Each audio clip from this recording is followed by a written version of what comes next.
Hi! So, ఇదొచ్చేసరికి homemade paneer ఉందిగా అని చెప్పి పన్నీర్ కర్రీ కూడా చేసుకుందాం అని చెప్పి పన్నీర్ కర్రీ చేస్తున్నాను. సో, పన్నీర్‌ని చిన్న చిన్న క్యూబ్స్‌కి గానీ, పెద్ద పెద్ద క్యూబ్స్ కానీ మీకు నచ్చినట్టు కట్ చేసుకొని పక్కన పెట్టేసేసుకొని ఒక 1 ఆనియన్, 2 టమాటాస్ కూడా కట్ చేసుకొని పక్కన పెట్టుకోవాలి.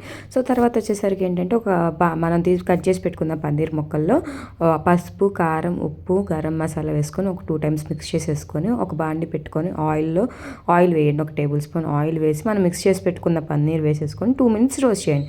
బ్రౌనిష్ షేడ్ వచ్చేయగానే తీసేసి పక్కన పెట్టేసుకోండి.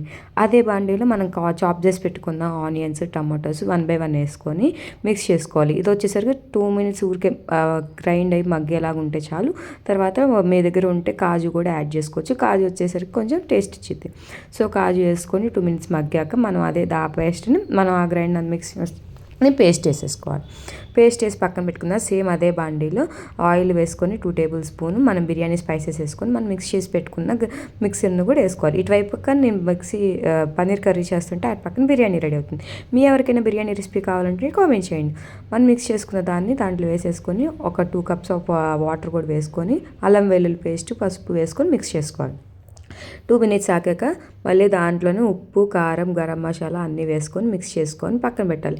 అలా బబుల్స్లా వచ్చినప్పుడు పన్నీర్ వేయాలి.